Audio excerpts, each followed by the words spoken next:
Hello everybody, welcome to the online course on product design and innovation. I am Supradeep Das, Assistant Professor, Department of Design, Indian Institute of Technology, Guwahati. Along with me, we have Dr. Debayan Dhar and Dr. Swati Pal. Both are from Department of Design, Indian Institute of Technology, Guwahati. This is a basic level course on product design and innovation for undergraduate and postgraduate level courses, which includes BDes, BSc, MSc, MDes, PG diploma in product design. However, students from BE, BTech, BArch, ME, MTech, MArch also can enroll for this course. In all major design institutes, this is one of the compulsory product design courses. Product design and innovation course is intended to introduce overall awareness of the product design process. There is no prerequisite for this course. Knowledge of 3D CAD softwares like Rhino, SolidWorks, CATIA will be helpful for the students. However, without this software also, student can submit their assignments with hand-rendered images. This course is divided into several modules and each module has subtopics. So, I will discuss the topics that I will cover in this course. So, you must have seen this kind of product in Indian local markets. So, this is a toy which creates sounds. So, this is made up of bamboo, X-ray films, GI wire, rubber band. So, and similarly, I have got another product of this kind. This is also a product which creates sound in different ways. One is this way and another one is.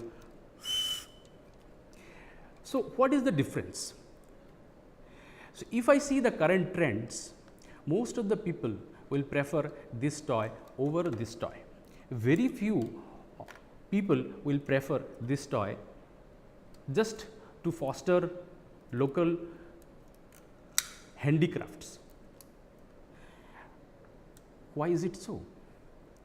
It is innovation by design which is creating difference.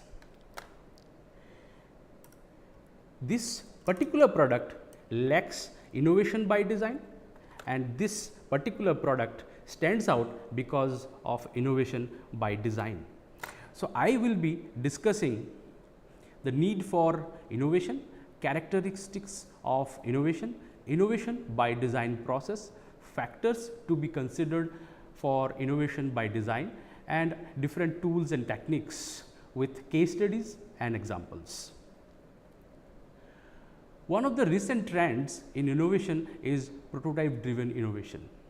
Hence, prototyping is also an important part we should cover in this course. For example, if you have chair like this is a Rietveld chair and another chair like this is a Penton chair. So, if you have ideas like this, how to make a prototype of this kind of concepts. So, I will be covering pertinent questions, issues related to prototyping process, the tools and techniques, the manufacturing process involved in prototyping. So, I will address all those pertinent issues related to prototyping and some part of the creative concept generation process. So, now my counterparts will discuss in details the topics they will cover in this course. Hi, welcome to the online course in product design and innovation. I am Dr. Debayan Dhar. I will be taking the modules in user study, creative idea generation, design brief and user engagement sessions. That means usability evaluation of tangible products.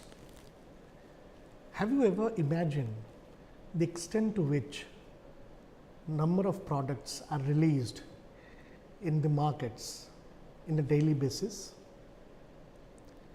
N number of products are released in the market, new products that cater to the various demands of users in the markets.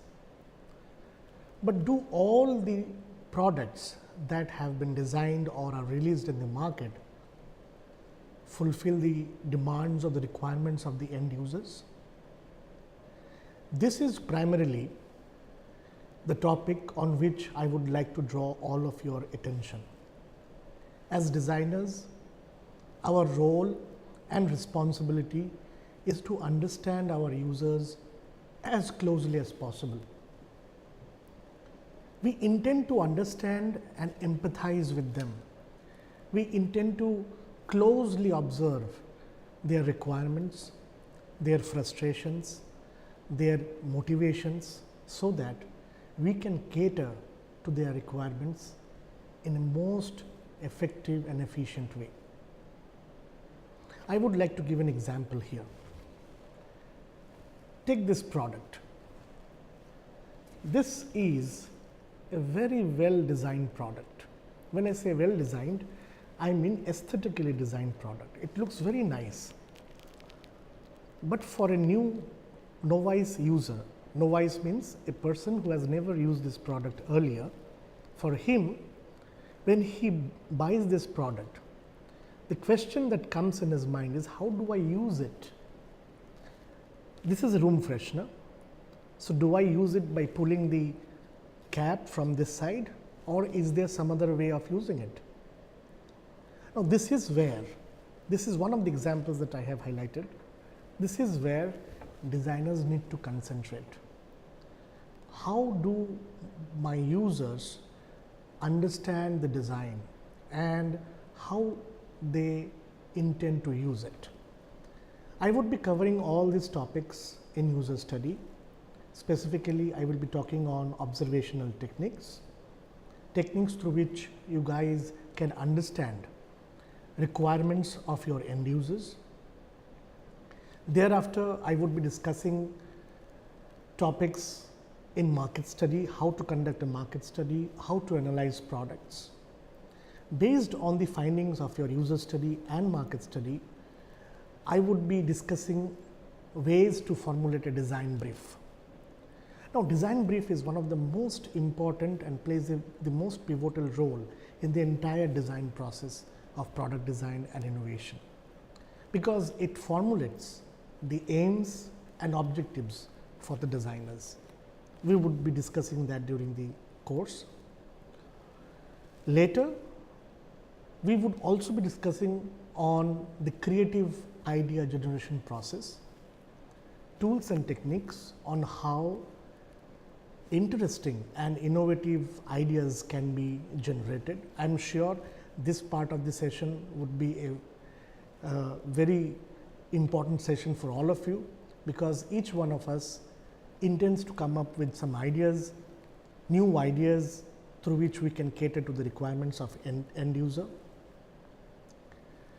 After all these sessions, finally, when we would provide you with some assignments and you would be working in assignments, once a product is there, it is realized, before launching it in the market, we would discuss on how do you conduct usability analysis of the products.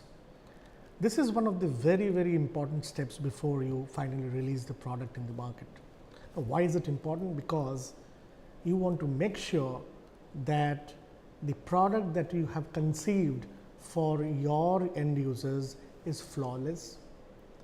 They can engage with your product. The product can understand the emotions, the apprehensions of the end user, the extent to which your end user can fulfill his requirements, his dreams, his visions by using a product is smooth and efficient. So, we would use some tools and techniques through which we can analyze the product or the concept that you would be generating. So, this is in short of what we would be discussing in the modules that I would be taking. My colleague Dr. Swati Pal would now brief you about the sections that she is going to take. Thank you. Hi, I am Dr. Swati Pal and I will cover in this course the human factors ergonomics role in product design, importance of human factors ergonomics, physical ergonomics aspects, principles of issues and cognitive issues in product design, product emotion, pleasure with product, and how to use human factors ergonomics aspects in an available product. So, briefly, what is human factors ergonomics aspects are? Every day we are interacting with thousands of products that have been designed to make our lives more simple, more efficient and comfortable, such as a very simple object like coffee mug to a very complicated object like a premium automobile. But not all these products are easy to operate always. Like sometimes standing in front of a door, you are very confused how to operate the door, whether I should pull it or push it to open the door. Or another example can be, we are experiencing that sometimes elderly has a problem to open any medicine bottle by their own. Due to their less physical strength, they are unable to open that bottle.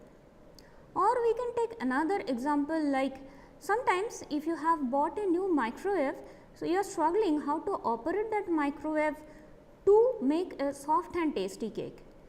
So, application of human factors ergonomics in product design can solve all these problems by making it user centered. That means considering the ability and limitation of the user, that can be age, gender, physical ability, cognitive ability, etc.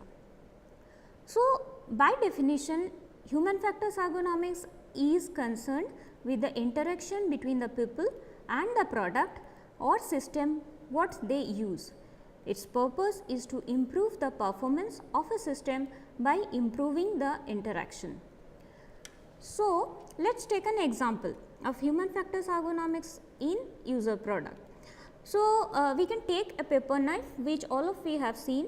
So, if we take this example, from the first appearance of the product, this form will give me some message that I have to operate here.